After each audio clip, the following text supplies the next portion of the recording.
My roommate's girlfriend tried getting me evicted. I got her dumped. 7 years ago I moved into a 4-bedroom house with 3 of my friends.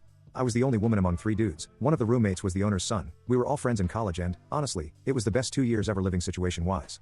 We all had different work schedules, and because I worked the earliest, 6 a.m., I had the only downstairs bedroom. My friend, let's call him Jay, who worked the night shift and got home at 4:30 a.m. had the room above me so that we didn't wake each other coming home. During the week, Jay and I would eat breakfast together before he went to bed and I went to work.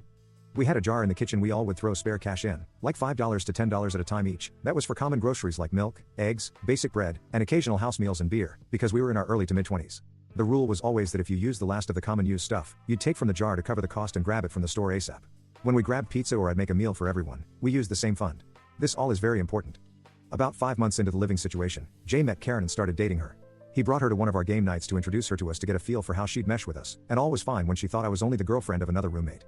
Because we were playing in the dining room right by my room, Karen saw me go into that room to grab a sweater early in the night.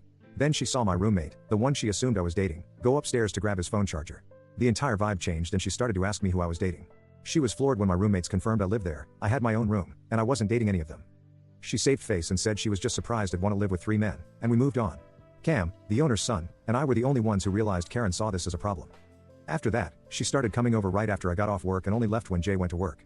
If I came out of my room to the living room, she'd ask why I was out there. If I was going to the kitchen, she would remark that I was being disrespectful to her and Jay and interrupting their time together.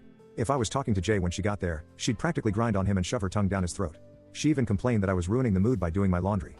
Jay had made it clear that he knew she was being a problem and had started pushing for them to just chill in his room. Unfortunately, she used the opportunity to make some of the worst corn imitation noises any of us other roommates had ever heard. We laughed it off and just left those 2 alone. After a couple of weeks, she had gotten drunk before Jay went to work and we insisted she stay in his room and sleep it off. I literally brought her food and Tylenol because the girl was going to feel like hell in the morning. The next morning, Jay came home and started making breakfast for me and him when Karen came down and just started screaming. She woke the other 2 roommates up. She accused Jay of cheating, accused me of having relations with all the guys, and then made the dumbest statement possible. She demanded I pay Jay back for the food he was wasting on me.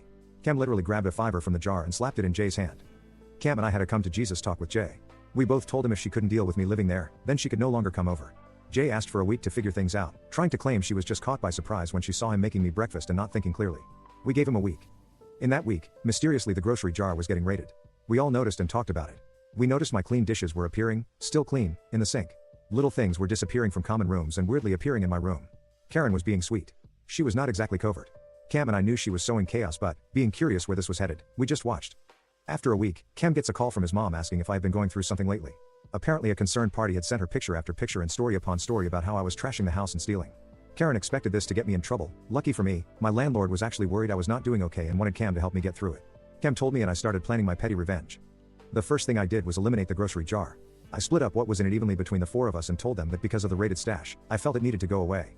Karen didn't like this, but when asked why she claimed it was rude for me to make a unilateral decision. Cam backed me, a battle won. Then I started hanging with Cam in the living room every day. She complained, but Jay told her it's our house and we can do as we please. When she would go to the kitchen, one of them always asked what she was doing in our fridge. She stopped going in our fridge after 2 days. The weekend was here and we knew Jay had an extra overnight shift and Karen was planning to stay in his room so they could hang out the next day. Cue my biggest petty move ever. Just a little information, Cam and I met in college where we both studied acting.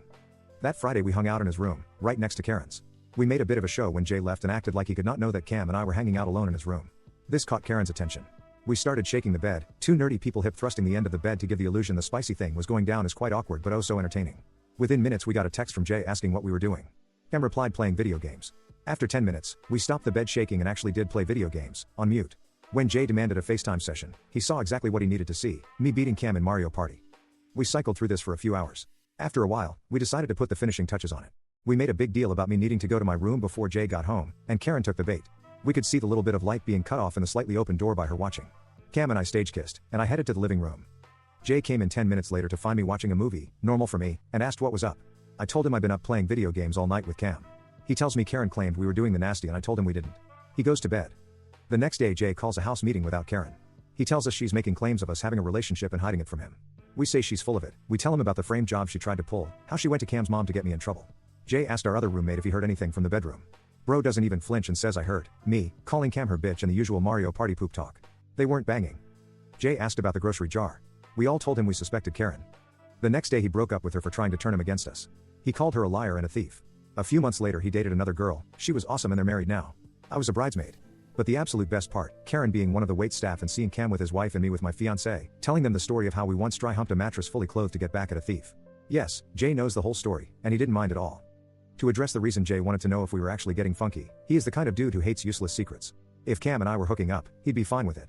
If we were hooking up and actively hiding it from him like we couldn't trust him, he'd have an issue. That was why we played hard into the Jay can't know part. Though Cam says Jay secretly wanted us, Cam and I, to get together, but nope.